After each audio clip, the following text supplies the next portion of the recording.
Assalamualaikum warahmatullahi wabarakatuh.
Innal hamdalillah nahmaduhu wa nasta'inuhu wa nastaghfiruh wa na'udzu billahi min shururi anfusina wa min sayyiati a'malina may yahdihillahu fala mudilla lahu wa may yudlil fala hadiya lahu asyhadu an la ilaha illallah wahdahu la syarika lahu wa asyhadu anna muhammadan 'abduhu wa rasuluh allazi la nabiyya ba'da. Allahumma salli wa sallim wa barik ala Muhammadin wa ala alihi wa ashabihi wa man tabi'ahum bi ihsanin ila yaumiddin. Fa ya ibadallah, usikum wa nafsi bitaqwallah faqad fazal muttaqun. Qala ta'ala fi kitabil karim, a'udzu billahi as-sami'il alim minas syaitonir rajim. Ya ayyuhalladzina amanu taqullaha haqqa tuqatih wala tamutunna illa wa antum muslimun. Ma'asyiral muslimin wa sumratal mu'minin rahimakumullah. Senantiasa kita bersyukur kepada Allah Subhanahu wa taala yang telah memberikan berbagai macam karunia kepada kita, berupa rahmat, berupa hidayah, inayah serta taufiknya, sehingga pada kesempatan di siang hari ini kita dipertemukan oleh Allah untuk melaksanakan salah satu kewajiban yang dibebankan kepada kita, khususnya kaum lelaki, yaitu salat Jumat secara berjamaah. Mudah-mudahan apa yang kita tunaikan pada kesempatan di siang hari ini kelak mendapatkan ridho dari Allah Subhanahu wa taala. Ma'asyiral muslimin, sebagai pengganti khatib yang tidak hadir secara mendadak pada hari ini, maka izinkanlah saya untuk mengajak seluruh khalayak yang hadir, jamaah sekalian, terutama kepada diri saya sendiri, maka marilah kita senantiasa meningkatkan iman dan takwa kita kepada Allah Subhanahu wa taala dengan senantiasa menjalankan perintah-perintah Allah dan Rasul-Nya dan menjauhi apa-apa yang telah dilarang oleh Allah dan Rasul-Nya. Ma'asyiral muslimin wa zumratal mu'minin rahimakumullah. Pada kesempatan khutbah Jumat di siang hari ini, kita tidak akan pernah jenuh dan jemu membahas tentang kematian. Karena mengingat kematian ini perlu kita lakukan jamaah sekalian. Setidaknya ada 3 alasan kenapa kita harus selalu mengingat tentang kematian. Alasan yang pertama, karena mengingat kematian itu adalah perintah dari baginda Nabi Muhammad sallallahu alaihi wasallam. Sebagaimana beliau pernah bersabda dalam sebuah riwayat Imam Tirmidzi, "Aksiru dzikra hadzi miladza." Perbanyaklah olehmu mengingat pemutus dari kenikmatan dalam kehidupan dunia ini. Maka ketika ada perintah berupa mengingat, maka perintah itu termasuk sebagai salah satu bentuk ibadah. Dan tentu secara otomatis ketika kita mengingat kematian, maka bisa dihitung kita sama saja dengan melakukan salah satu cabang dari ibadah yang diperintahkan kepada kita.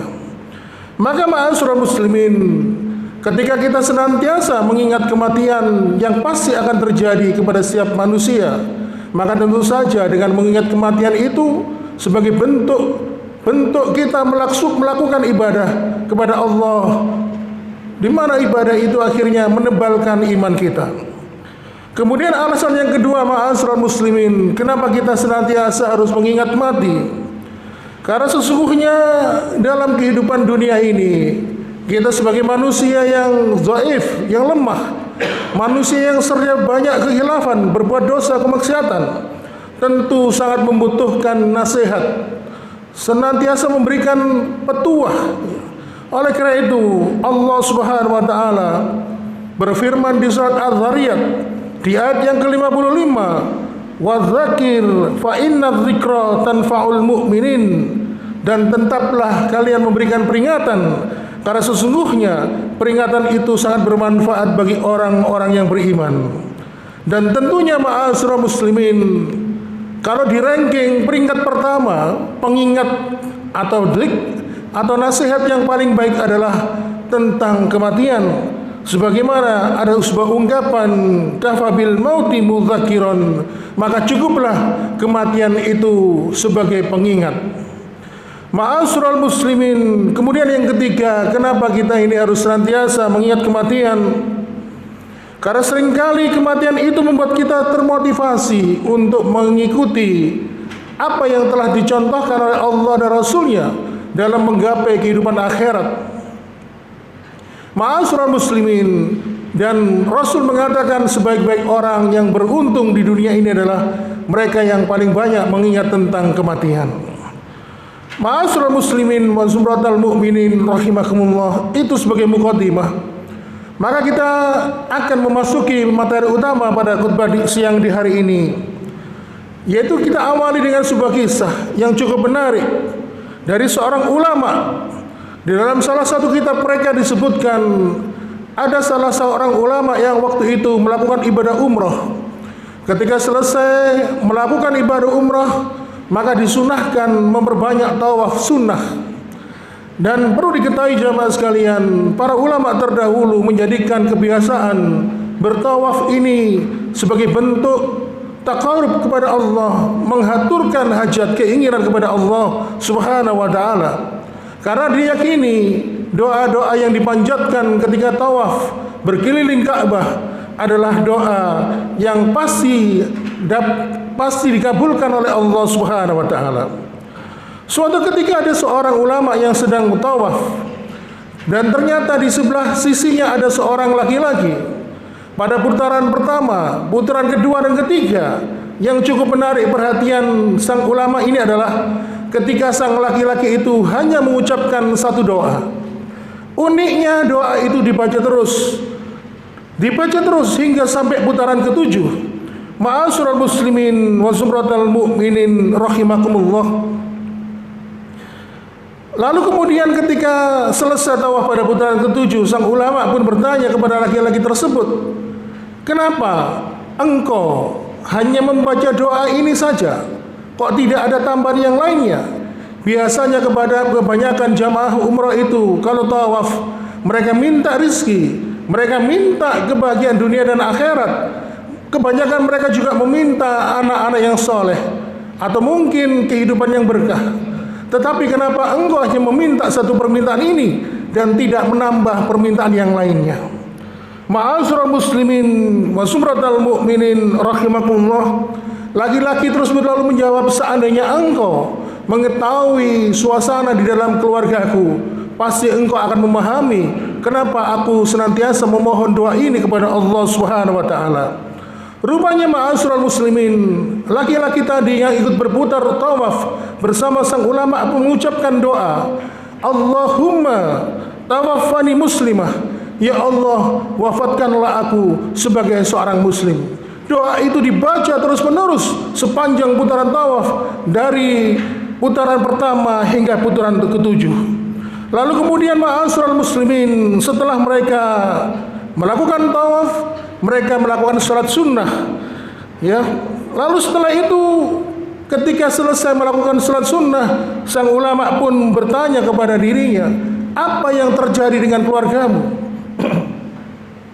Lalu sang laki-laki itu mengatakan, "Perlu diketahui, aku punya dua kakak laki-laki. Keduanya dikenal mempunyai kehidupan yang soleh, ahli ibadah, istiqamah menjalankan ketaatan. Tetapi ketika mereka pada usia parobayahnya, mereka malah meninggal dalam keadaan murtad. Kakakku yang pertama, sebelum meninggal dia berpaling dari agama ini, sehingga akhirnya dia pun meninggal dalam keadaan non-Islam. Lalu disusul kakakku yang kedua, laki-laki yang kedua, dia juga mengikuti kakak pertama, meninggal dalam keadaan sebagai orang yang murtad.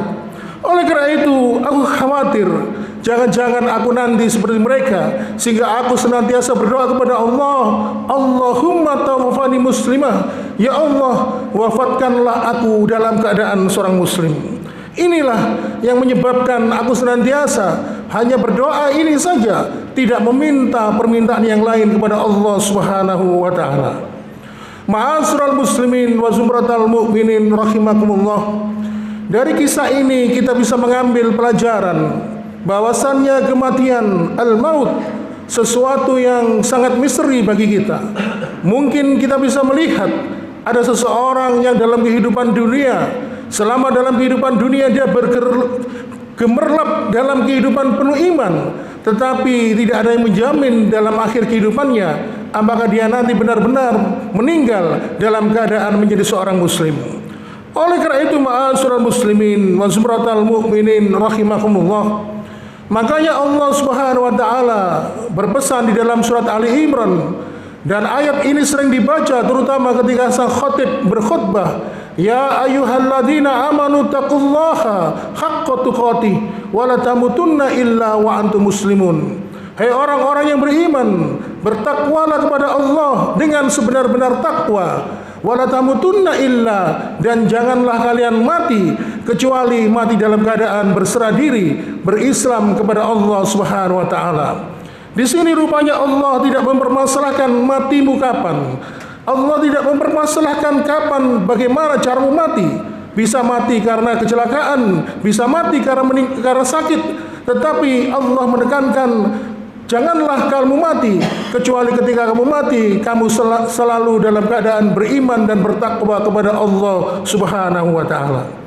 Oleh karena itu, ma'asyiral muslimin, kisah ini mengingatkan kita ada sebuah hadis yang diriwayatkan oleh Imam Bukhari Di situ Rasulullah sallallahu alaihi wasallam pun bersabda, fa inna ahadukum la ya'lamu bi amalil ahli jannah hatta yakuna bainahu wa bainaha ila zira'un fayasbiqu 'alal kitab faya'lamu bi amali ahli nar hatta yadkhuluha. Ada di antara kalian, kata Rasulullah, yang melakukan amalan-amalan penduduk surga sampai antara dia dengan pintu surga itu tinggal sejengkal. Lalu kemudian catatan takdir datang di hadapannya. Lalu kemudian dia melakukan amalan-amalan penduduk neraka, maka Allah pun memasukkannya ke dalam neraka. Fa inna ahadakum la ya'lamu bi amalin ahlin nar hatta yakuna bainahu wa bainaha ila dhira'un fayasbiqu 'alal kitab faya'lamu bi amali ahlil jannah hatta yadkhuluha. Sebaliknya, kata Rasulullah, ada di antara kalian yang melakukan amalan-amalan penduduk neraka hingga jaraknya dengan neraka tinggal sejengkal. Lalu kemudian catatan takdirnya datang, tetapi ketika itu dia melakukan amalan penduduk surga, maka Allah pun memasukkan dirinya ke dalam surga. Inilah ma'asyiral muslimin wa sumratal mu'minin rahimakumullah, bahwasannya kematian itu dinilai dari akhirnya. Maka kalau kita mampu menutup akhir kehidupan kita senantiasa istiqomah menjalankan ketaatan kepada Allah Subhanahu wa taala, berserah diri kepada ketetapan Allah Subhanahu wa taala, maka tentunya kita akan mendapatkan husnul khatimah. Sebaliknya, kalau kita berpaling dari Allah, maka sudah pasti kita akan mendapatkan su'ul khatimah. Kisah di atas, ma'asyiral muslimin, pada awal khutbah tadi sesuai dengan peristiwa yang pernah terjadi di zaman tabi'in, di mana dikisahkan ada seorang sahabat yang bernama Abdah bin Abdurrahman. Dia adalah seorang mujahid, penghafal Al-Quran 30 juz, ahli ibadah. Dia juga zuhud, terkenal dengan zuhudnya, istiqomahnya. Kemudian dia juga ahli ilmu, banyak menghafalkan hadis. Suatu ketika bersama pasukannya dia bertugas berperang ke daerah Romawi. Dia bertemulah dengan seorang wanita yang cantik. Lalu tergoda hatinya untuk mempersunting wanita tersebut. Lalu wanita itu mengatakan, kita tidak bisa bersatu karena kita beda keyakinan, kecuali kalau engkau mengikuti keyakinanku. Maka akhirnya Abdah bin Abdurrahman ini tergoda hatinya dan mau melepaskan keimanannya, sehingga akhirnya menggemparkan seluruh kondisi pasukan waktu itu. Sehingga banyak di antara para sahabat yang lain bertanya, wahai Abdah, di manakah hafalan Al-Quranmu yang dulu? Di manakah kesultanmu yang dulu? Lalu Abdah bin mengatakan, sungguh seluruh hafalan Al-Quranku telah hilang. Semuanya semua hilang dari isi kepalaku ini, tinggal 2 ayat saja. Rupanya ma'asyiral muslimin, Allah sengaja masih meninggalkan memori tentang 2 ayat ini di dalam otak atau di dalam pikiran Abdah bin Abdurrahman untuk memberikan gambaran tentang bagaimana dia nanti akan berpulang dalam kehidupan akhirat. Dan 2 ayat itu adalah surat Al-Hijr ayat 2 dan 3 yang berbunyi, rubbama yawadul ladina kafaru law kanu muslimin zarhum yakulu wa yatamattau wa yuhihimul amalu fasawfa ya'lamun. Artinya, orang-orang kafir itu seringkali mereka dalam kehidupan akhirat mereka menginginkan, mereka berangan-angan, oh sekiranya dulu kami dalam kehidupan dunia menjadi seorang muslim, maka biarkanlah mereka di dunia ini makan, minum, bersenang-senang dengan angan-angan kosong mereka, maka kelak mereka akan mengetahui akibat dari perbuatan mereka. Inilah ma'asyiral muslimin wa sumratal mu'minin rahimakumullah, bagaimana pentingnya Rasulullah SAW pernah memberikan kita sebuah doa, ya muqallibal qulub sabit qalbi ala dinik. Wahai Rabb kami yang membolak-balikan hati, maka teguhkanlah hati kami ini ya Allah dalam iman kepadamu. Oleh karena itu ma'asyiral muslimin, para ulama pun memberikan contoh tuntunan kepada kita. Maka banyak-banyaklah memohon untuk akhirat, baru kemudian mohonlah untuk duniamu. Yang pertama mohonlah meminta surga, lalu kemudian untuk menggapai surga itu mohonlah istiqomah, lalu kemudian dengan istiqomah itu mohonlah engkau untuk mendapatkan husnul khotimah, lalu kemudian mohonlah hidayah dan mohonlah ampunan dari Allah Subhanahu wa taala. 5 hal ini kalau misalnya kita senantiasa mohon, maka insya Allah Allah memberikan apa yang dibutuhkan oleh hamba-hambanya. Makanya ma'asyiral muslimin, salah satu ciri orang beriman itu adalah merasa imannya tipis, merasa imannya lemah, sehingga mereka senantiasa memohon kepada Allah agar diberikan kekuatan istiqamah, diberikan kekuatan iman, diberikan kekuatan untuk senantiasa istiqamah menjalankan ketaatan. Karena sesungguhnya hati itu mudah berpaling, sebagaimana Allah mengatakan di dalam lisan Rasulullah, muqallibal qulub, yaitu Rabb yang membolak-balikan hati manusia. Oleh karena itu ma'asyiral muslimin, salah satu sahabat yang menjadi keteladanan bagi kita adalah yaitu Abu Bakar As-Siddiq.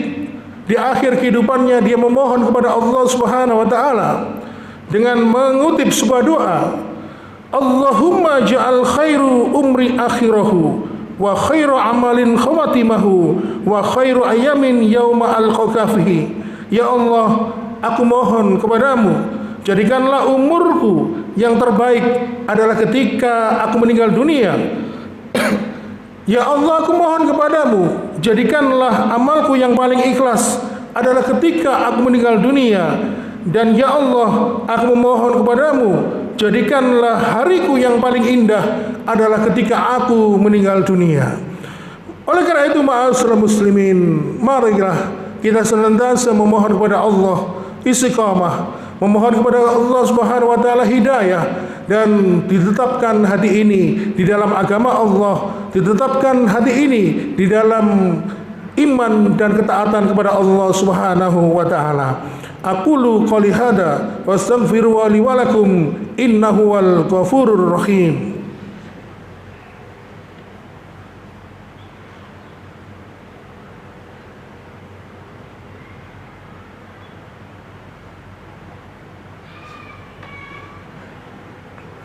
Alhamdulillah hamdan katsiran thayyiban mubarakan fih kama yuhibbu rabbuna wa yarda.